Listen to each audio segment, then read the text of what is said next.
আরামবাগে পথ চলতি মানুষদের কালো রাখি পরিয়ে অভয়াকাণ্ডের বর্ষপূর্তিতে প্রতিবাদ বিজেপি কাউন্সিলরের। আরজিকর কাণ্ড সহ রাজ্যে নারী নির্যাতনের প্রতিবাদে পথ চলতি মানুষের হাতে কালো রাখি বেঁধে প্রতিবাদে বিজেপি কাউন্সিলর। আরামবাগের গৌরহাটির মোড় সংলগ্ন বজরংবলীর মন্দিরের সামনে থেকে আরামবাগ পৌরসভার 19 নম্বর ওয়ার্ডের কাউন্সিলর বিশ্বজিৎ ঘোষ সহ তার সমর্থকরা পথ চলতি মানুষের হাতে কালো রাখি বেঁধে আরজিকর কাণ্ডের বিচারের দাবি জানান। 24 আওয়ার্স আরামবাগের রিপোর্ট।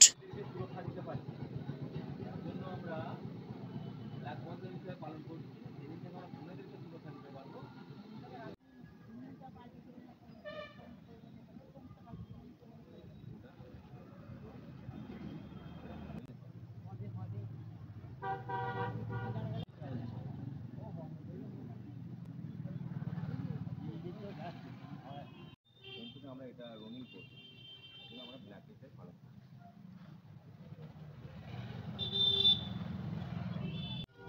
এটা কেন কালো করেছি বুঝতে পারছো তো? কালো এমনি করেছি, আমাদের অভয়া আরজি করে যে বোন ভর্তি হয়েছে তার এত দোষীরা সাজা হয়, তার জন্য আমরা ব্ল্যাক বন্ধন পালন করছি এবং এর সাথে আমরা দোষীদের যেদিনকে সাজা হবে সেই থেকে কালোর জায়গায় আমরা রঙিলে নিয়ে আসবো। তাই এটা আমরা সকলের মত নিয়ে পরামর্শ নিয়ে আমরা এটা করছি। তাই আমরা এইটা ব্ল্যাকের যেদিন থেকে আমরা মনে দিনকে দিতে পারবো সেদিন কালো জায়গা রঙিন একদম ভয়ার দোষীদের সাজার জন্য আমরা অপেক্ষায় আছি।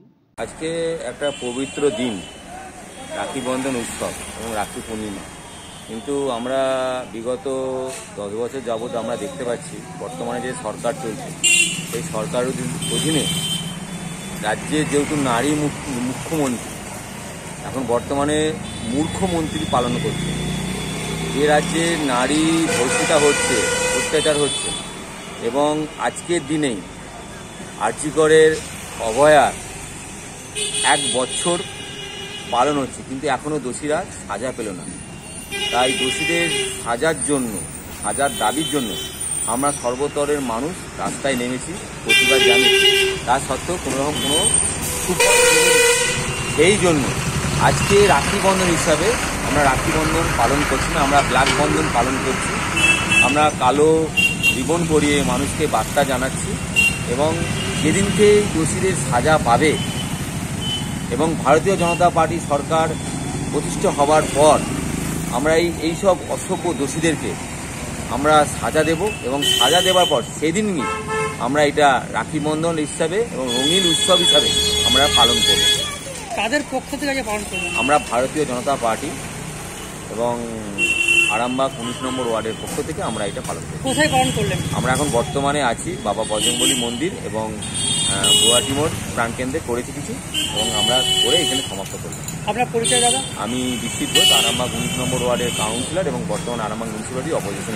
সন্তানের পরে মন বসছে না, প্রচুর পরিশ্রম করেও আপনি আশানুরূপ পারিশ্রমিক পাচ্ছেন না, যার ফলে আর্থিক সংকট আপনার জীবনে দুঃখ এবং চাপের ছায়া ফেলেছে। দিনার ভারে জর্জরিত স্বামী স্ত্রীর মধ্যে প্রতিনিয়ত ভুল বোঝাবুঝি বেড়েই চলেছে। নতুন বাড়ি কিনেছেন কিন্তু সেই স্বপ্নের বাড়িটা যেন আরো দুর্ভোগ নিয়ে এসছে আপনার জীবনে।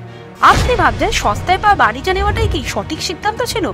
এমনই সব দ্বিধাদ্বন্দ্ব এবং জীবনের কঠিন মুহূর্তে আপনাকে সঠিক পথে পরিচালিত করবেন আন্তর্জাতিক খ্যাতিসম্পন্ন স্বর্ণপদক ও স্বর্ণ মুকুটপ্রাপ্ত ডক্টর অজয় শাস্ত্রী। তিনি শুধু আপনাকে পথই দেখাবেন না, আপনার জীবনে সত্যিকারের সুখ, শান্তি, ঐশ্বর্য, অর্থ যেন সঠিক সময় আপনার কাছে পৌঁছে দেয় সেই দায়িত্বও নেবেন। তাঁর অভিজ্ঞতা এবং জ্ঞানের আলোতে আপনার জীবন হয়ে উঠতে পারে নিরুদ্বেগ ও সমৃদ্ধির পথে ধাবমান। তাই আর দেরি নয়, স্ক্রিনে দেওয়া নাম্বারে এখনই ফোন করে ডক্টর অজয় শাস্ত্রীর সাথে যোগাযোগ করুন। কে জানেন, হয়তো একটিমাত্র ফোনই আপনার জীবনকে বদলে দিতে পারে।